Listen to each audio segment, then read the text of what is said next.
தேவா வழக்கத்தை விட அன்று வேகமாக வேலைகளை செய்தாள். சாதாரணமாக 7 மணிக்கு படுக்கையிலிருந்து எழுந்திருக்கும் அவள் அன்று 5 மணிக்கே எழுந்துவிட்டாள். சும்மாவா, இன்று அவளுக்கு ஒரு பெரிய பொறுப்பிலிருந்து நிரந்தர விடுதலை கிடைக்கப் போகிறதே. இன்று அவளுக்கு முகூர்த்த நாள் போல.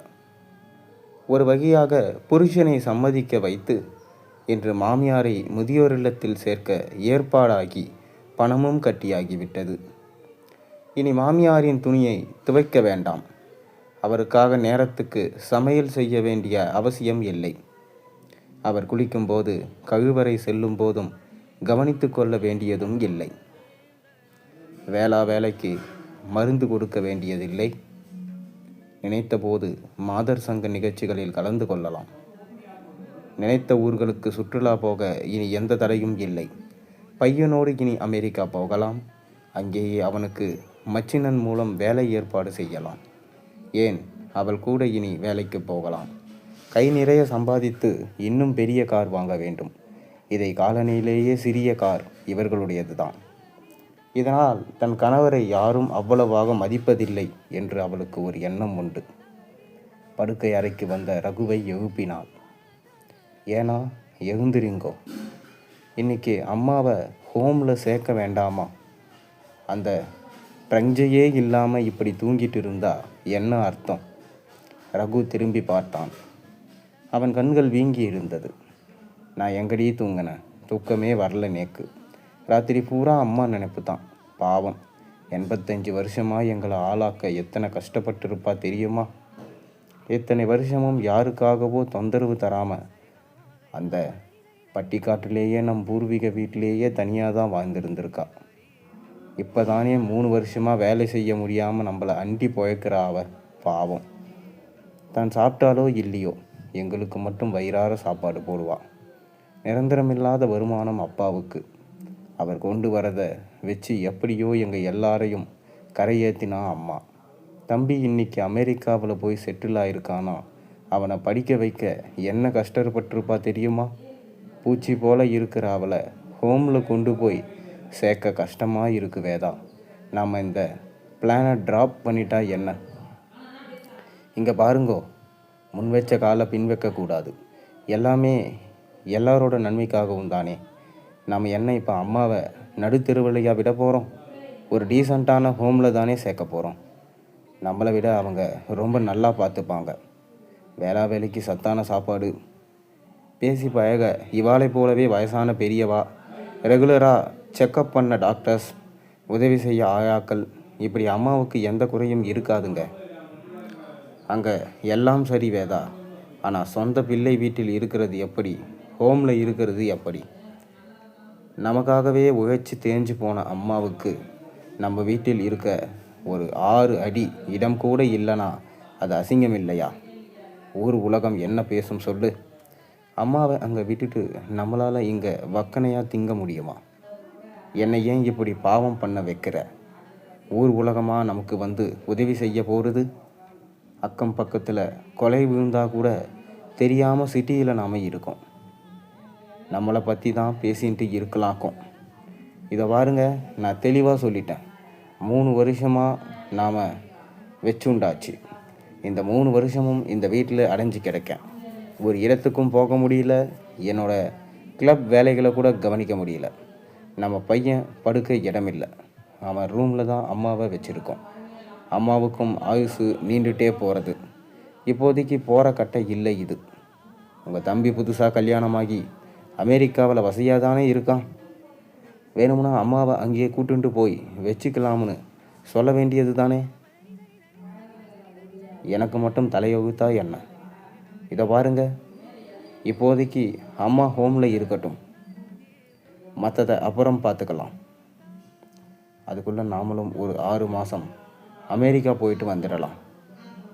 அங்கே போய் உங்கள் தம்பிக்கிட்ட பேசி ஒரு முடிவுக்கு வரலாம். எழுந்துருங்க. அம்மாவை விட அமெரிக்கா முக்கியமாடி நமக்கு. நம்மளை நம்பி ஒரு ஜீவன் இருக்கும்போது அமெரிக்காவை அப்புறம் பார்த்துட்டா என்ன? இப்போ நீங்கள் வர போறீங்களா இல்லையா?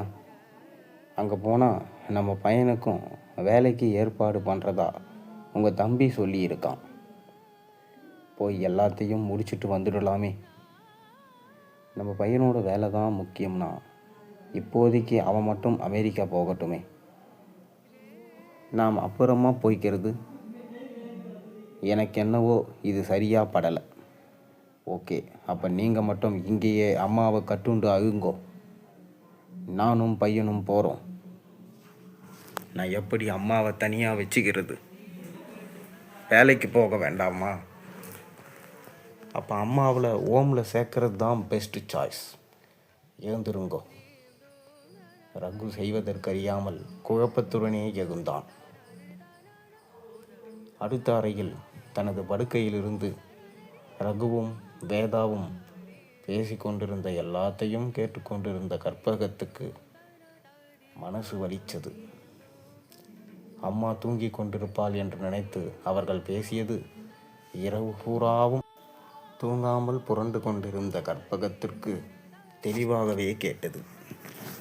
நான் ஏன் இன்னமும் என் ஆயுளை ஏன் நீடிச்சுட்டிருக்கார்னு தெரியலையே. தனக்குள்ளேயே நினைத்து கொண்டாள். ஆச்சு, இன்றோடு இந்த சுகமான படுக்கையும் பிள்ளையின் வீட்டு வாசமும் முடிய போகிறது.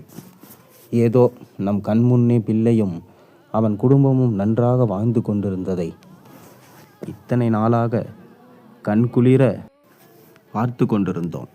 இனி இது சாத்தியமில்லை. இனி யார் கூடவோ யார் தயவையோ எதிர்பார்த்து வாழ பழக வேண்டும். இனி அன்பையும் காசு கொடுத்து முதியோர் இல்லத்தில் வாங்க வேண்டிய கட்டத்திற்கு வந்தாயிற்று. அவர்கள் என்ன செய்வார்கள்? ஒரு பணியாளருக்கு பல பேரிடம் அன்பு காட்ட வேண்டிய கட்டாயம். என்ன இருந்தாலும் இதை தவிர்ப்பது என் கையில் இல்லை. உடம்பில் தெம்பு இருக்கும் வரைதான் யாருக்குமே தன் விருப்பப்படி வாழ முடியும். தெம்பு போனால் கஷ்டம்தான். ஒவ்வொரு மனுஷனும் தன் வேலையை தானே செய்து கொள்ளும் வரை மட்டுமே உயிரோடு இருக்க வேண்டும். முடியாமல் போகும்போது சீக்கிரமே கொண்டு போய்விடு என்று கடவுளிடம் பிரார்த்தித்து கொண்டே வாழ வேண்டும். நடப்பது நடக்கட்டும், எல்லாம் பகவான் விட்ட வழி. மெல்ல எழுந்து படுக்கையிலே உட்கார்ந்தாள். இப்போதெல்லாம் எழுந்து உட்காருவது கூட கஷ்டம்தான் இருக்கிறது. தூங்கி எழுந்ததும் காலை 10 மணி வரை படபடப்பாகவே இருக்கிறது.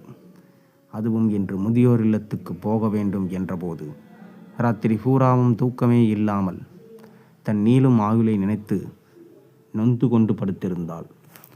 படபடப்பு மிகவும் அதிகமாகவே இருந்தது. இருந்தாலும் கற்பகத்திடம் ஒரு நல்ல குணம் உண்டு. பெரும்பாலான பெரியவர்களிடம் இருப்பது தான் அது. தன் தனிப்பட்ட விருப்பங்களை தியாகம் செய்து பிள்ளைகளின் சூழ்நிலைகளுக்கு ஏற்ப அவர்கள் எடுக்கும் முடிவுகளை முகம் சுளிக்காமல் ஏற்றுக்கொள்வதுதான் அது. தன் விருப்பத்தை கூறி அதனால் பிள்ளைகளுக்கு ஏதேனும் சங்கடங்கள் ஏற்பட்டு விட்டக்கூடாதே என்பதற்காக பிள்ளைகளை என்ன முடிவு செய்தாலும் எடுத்தாலும் ஏற்றுக்கொள்வாள் அவள். காப்பி வருவதற்காக காத்திருந்தாள். அநேகமாக இதுதான் பிள்ளை வீட்டில் தன் குடிக்கும் கடைசி காப்பியாக கூட இருக்கலாம். முதியோர் இல்லத்தில் காப்பியோ பாலோ, அதுவும் ஃபில்டர் காஃபியோ இன்ஸ்டன்ட் காஃபியோ தெரியாது. அவள் ஃபில்டர் காஃபி தவிர வேறு எதுவும் குடித்ததில்லை. வேதா கையில் காஃபி டம்ளருடன் வந்தாள். முகத்தில் வழக்கத்தை விட புன்னகை அதிகமாக இருந்தது. அம்மா, இந்தாங்கோ காப்பி, குடிச்சிட்டு குளிக்க ரெடியாகுங்கோ. 10 மணிக்கு ஹோம்புக்கு கிளம்பணும். அம்மா ஏழாமையோடு மருமகளை பார்த்தாள். ஏம்மா, 10 மணிங்கிறது ஒரு 12 மணிக்கு கிளம்ப முடியாதா? என்னமோ தெரியல, படபடப்பு அதிகமாக இருக்கு. வேதாவுக்கு பயம் வந்து விட்டது. எங்கே இந்த கிழவி உடம்பு முடியல என்று சொல்லி ஹோமுக்கு போவதை தவிர்த்து விடுவாளோ என்று பயந்தாள். இந்த வாய்ப்பை விட்டால் பிறகு புருஷனை மீண்டும் ஒப்புக்கொள்ள வைப்பது சிரமம் என நினைத்தாள். அப்புறம் அமெரிக்காவாது ஐரோப்பாவாது. இல்லைம்மா, அந்த ஹோமோட ஓனர் இந்த நேரத்துக்கு தான் அப்பாயின்மெண்ட் கொடுத்துருக்கா. அட்மிட் பண்ணும்போது அவள் நேரடியாக பார்த்துட்டு தான் அட்மிட் பண்ணுவாளாம். அதனால் 10 மணிக்கு கிளம்பினா தான் 10:30க்கு அங்கே போக முடியும்.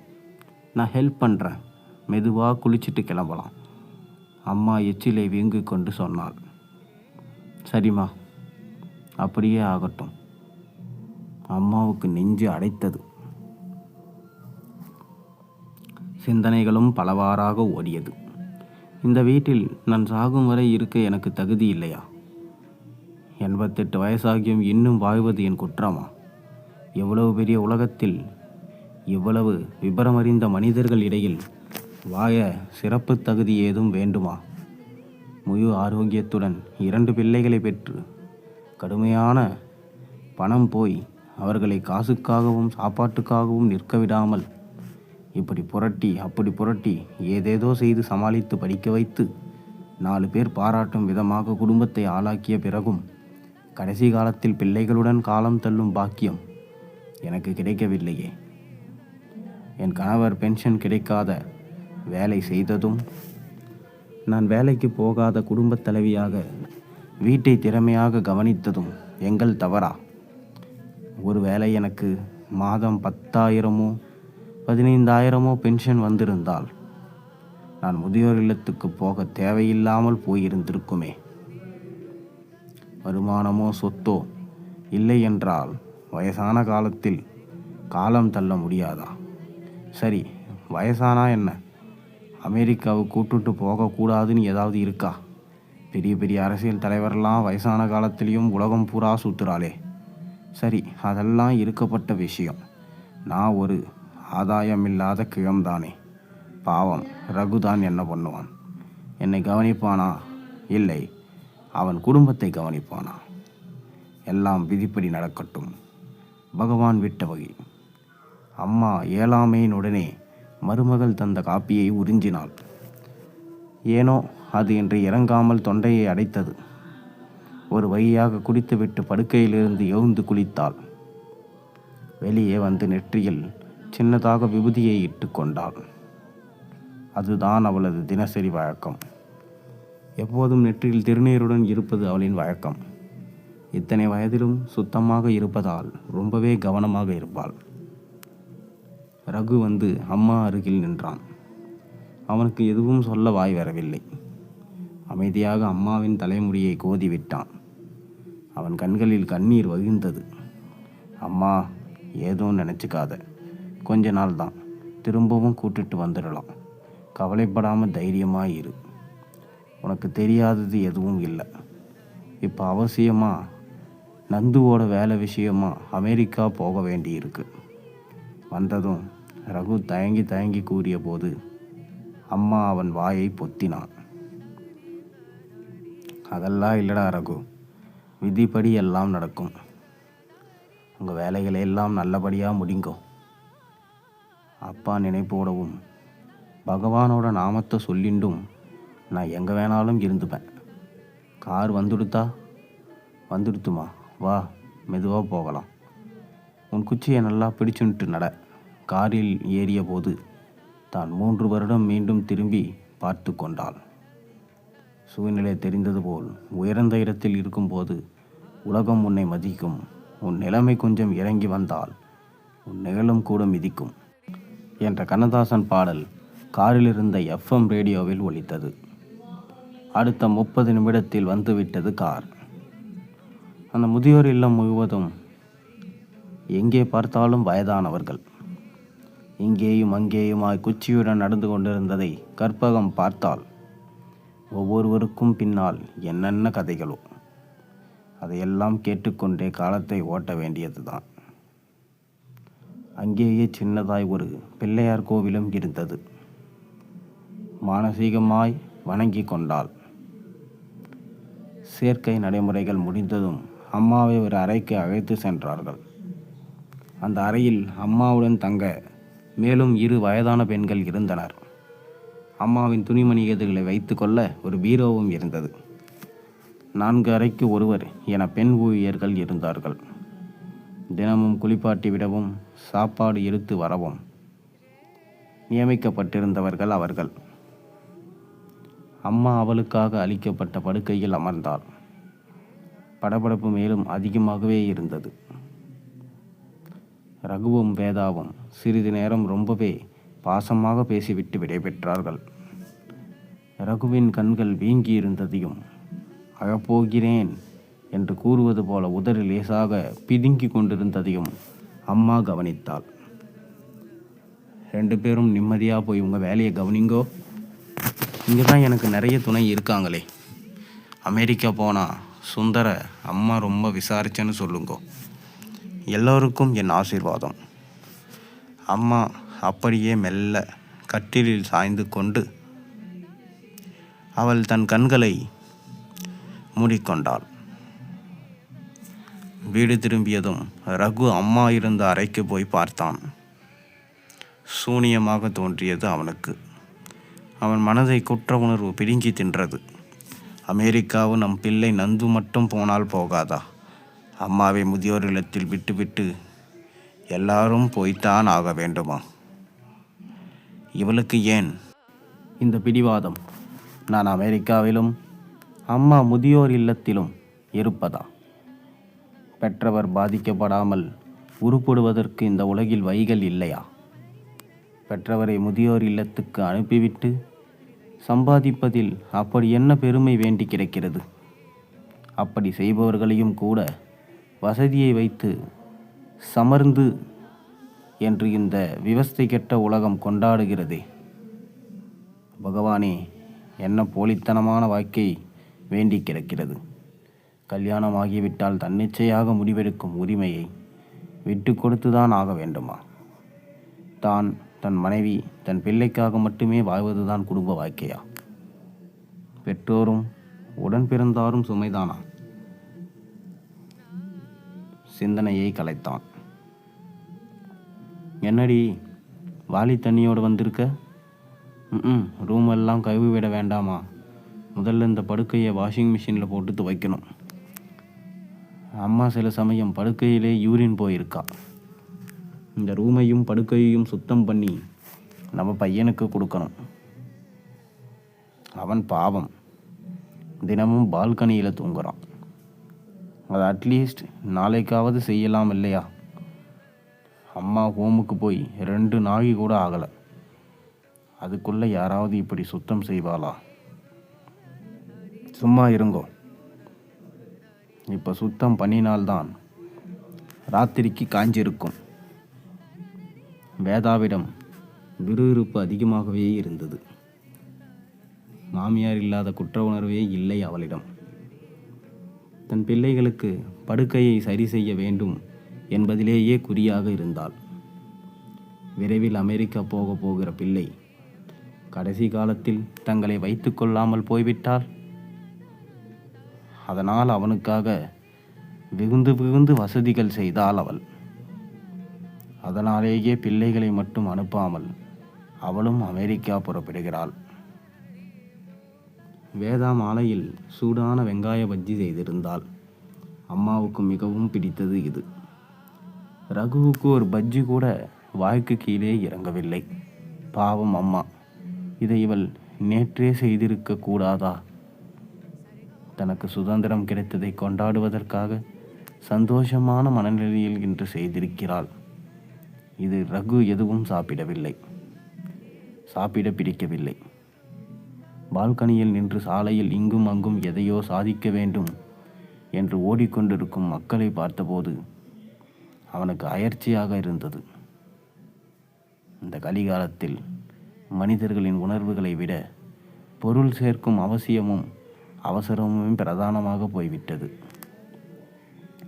பெரும்பாலான மக்களுக்கு என்று நினைத்து கொண்டான். இரவு 10 மணி. வாங்க படுக்க போலாம் என்றபடியே வேதா வந்தாள். நீ போய் படு, எனக்கு தூக்கம் வரல. அம்மா பாவம், அங்கே புது இடத்துல தூங்குறாளோ என்னவோ. அதை நினைச்சாலே நெஞ்சே அடைக்கிறது. எல்லாம் 4 நாளில் பழகிப்பா. எத்தனை பேர் அங்கே இருக்கா. அம்மாவுக்கு பொழுது போகிறதே தெரியாது பாருங்கோ. வாங்க தூங்கலாம். படுக்கைக்கு போனான். அன்று வேதா புது பெண் போல இரவில் பவுடரெல்லாம் அடித்து கொண்டு தெரிந்தாள். அவள் முகத்தில் தெளிவு புதிதாக தெரிந்தது. அவளின் அணைப்பு அவனுக்கு ஏதோ அந்நியமாக தோன்றியது. அந்த 10 மணிக்கு திடீரென அழைப்பு மணி ஒலிக்கும் சத்தம். இந்த நேரத்தில் யார் மணி அடிக்கிறது என்று சொன்னபடியே கதவை திறந்தாள் ரகு. அங்கே அவனுக்கு அதிர்ச்சி காத்திருந்தது. வீட்டிற்கு வெளியே 4 பெண்மணிகள் நின்றிருக்க, அவர்களுக்கு நடுவே ஸ்ட்ரெச்சரில் தரையில் கிடத்திய நிலையில் அம்மா. அம்மாவுக்கு என்ன ஆச்சு? அலறினான் ரகு. சத்தம் கேட்டு ஓடோடி வந்தாள் வேதா. அவர்களில் ஒரு பெண்மணி பேசினாள். சாரி சார், நாங்கள் முதியோர் இல்லத்திலிருந்து வரோம். உங்கள் அம்மா நீங்கள் விட்டுட்டு போனதிலிருந்தே யார்கிட்டையும் பேசலை. ஏதோ சிந்தனையிலே இருந்தாங்க. வாய் மட்டும் ஏதோ மந்திரங்களை சொல்லிக்கொண்டே இருந்தது. ராத்திரி சாப்பிட்றதுக்காக தோசையை கொடுத்து சாப்பிட சொன்னோம். முதல்ல வேண்டான்னு சொன்னாங்க. நாங்கள் வற்புறுத்துறதுனால ஒரே ஒரு துண்டு எடுத்து வாயில் போட்டாங்க. என்னன்னு தெரியல, தோசை உள்ளே இறங்கலை. அப்படியே நெஞ்சு அடைச்சி இறந்துட்டாங்க. நம்ம ஹோம் டாக்டர்கள் இவங்க இறந்துட்டாங்கன்னு உறுதிப்படுத்தினாங்க. அதுதான் உடனே உங்கள் வீட்டுக்கு கொண்டு வந்திருக்கோம். We are very sorry for this. அம்மா என்று ரகு அலறிய அலறில் அந்த காலனியே வாசலில் கூடியது. வேதாவாலும் அழுகையை அடக்க முடியவில்லை. ரகுவின் கையை பிடித்து கொண்டாள். அம்மா, உன் வஞ்சனை இல்லாத மனசு தெரியாத உன்னை நானே கொன்னுட்டேனேம்மா என்றபடியே அம்மாவின் உடம்பில் மீது வெகுந்து அழுதான்.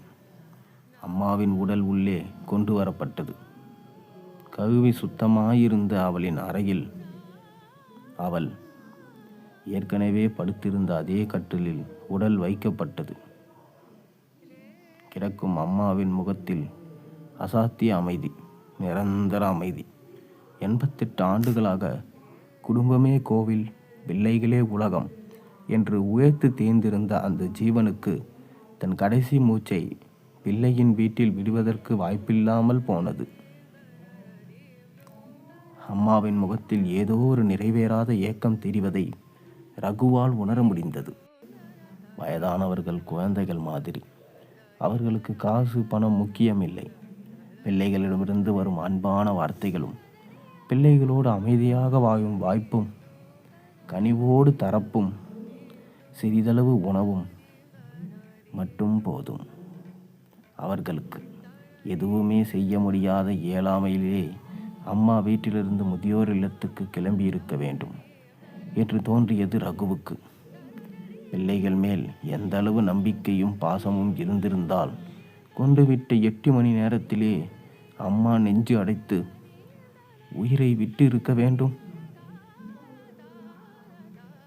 அடக்க முடியாத கண்ணீருடன் ரகு அம்மாவின் வாஞ்சனையற்ற முகத்தை பார்த்தான்.